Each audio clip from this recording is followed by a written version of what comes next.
హైదరాబాద్ లో మరోసారి hit and run ఘటన వెలుగులోకి వచ్చింది. మీర్పేట్ పోలీస్ స్టేషన్ పరిధిలో ఈ అమానుషం జరిగింది. ఈ ఘటనతో ప్రజలు తీవ్ర భయాందోళనకు గురవుతున్నారు.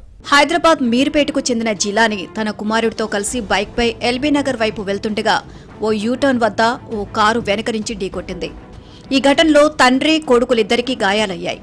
వెంటనే తేరుకున్న జిలాని కారును ఆపేందుకు ఎదురుగా వెళ్లగా డ్రైవర్ ఆపకపోవడంతో ఆయన కారు బ్యానెట్ ను గట్టిగా పట్టుకున్నారు. అయినా డ్రైవర్ కారు ఆపకుండా బాధితుడిని అలాగే కిలోమీటర్ దూరంలోని బాలాపూర్ చౌరస్తా వరకు లాక్కెళ్లి తిరిగి మందమల్లమ్మ చౌరస్తాకు తీసుకువచ్చాడు. స్థానికులు కారును అడ్డగించగా బాధితుడు దిగగానే కారు డ్రైవర్ ఉడాయించాడు. ఈ ఘటనలో జిలాని కుమారుడు ఫైజల్ తీవ్రంగా గాయపడ్డాడు.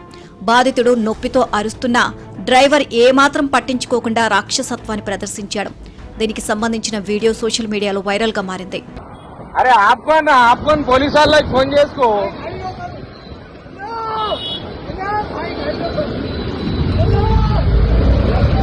ఇండికేటర్ విషయంలో నిందితుడు తమతో గొడవకు దిగాడని బాధితుడి తండ్రి జిలాని చెప్పారు.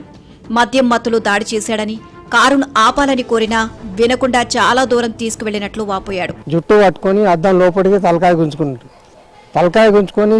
గుంజుకోగానే నేను అవతలంగా పోయి బానెడ్ పట్టుకున్నా గట్టిగా. పిల్లగాన్ని వదిలేయంటే వదిలిపెట్టలే. ఆ బానెడ్ పట్టుకొని కార్ రేజ్ చేసి స్పీడ్లో పోతూనే ఉన్నాడు. డివైడర్కు గుద్దుకుంటా పోయిండు. ఒక 10-15 సెకండ్ల దాకా పోయిండు. అట్నే డివైడర్ గుద్దుకుంటా పోయి పిల్లగానికి ఏం చేసిండు, నూకేసిండు రోడ్డు మీద నూకేసినాక ఇక ఆ బానెట్ మీద నేను ఉన్నా కదా, ఆ మూమెంట్లో నా అట్లనే పోతున్నా. బానెట్ కొన్ని ఉన్నా కూడా ఆపురాయన అంటే కూడా ఆపుతలేడు. అతను గంజాయి తాగిండు, ఏమి చేసిండు కానీ అది మత్తుల్లో చేసిన పని అది. ఈ నడుము బొక్కలన్నీ ఇరిగిపోయినట్ట, కాళ్ళు బొక్కలు ఇరిగినాయి. ప్రస్తుతము ఒక 4 నెలలు 5 నెలల దాకా బెడ్ రెస్ట్ తీసుకోవాలంటుండు. మా సంపాదన మా బాబు మీదనే నడుస్తుంది. ఆ బాబు సంపాదిస్తేనే మేము పొట్టగలవాలి. మాకు సొంత మిల్లు లేదు. ప్రమాదానికి కారణమైన కారుపై ఆన్ గవర్నమెంట్ డ్యూటీ అనే స్టిక్కర్ ఉంది.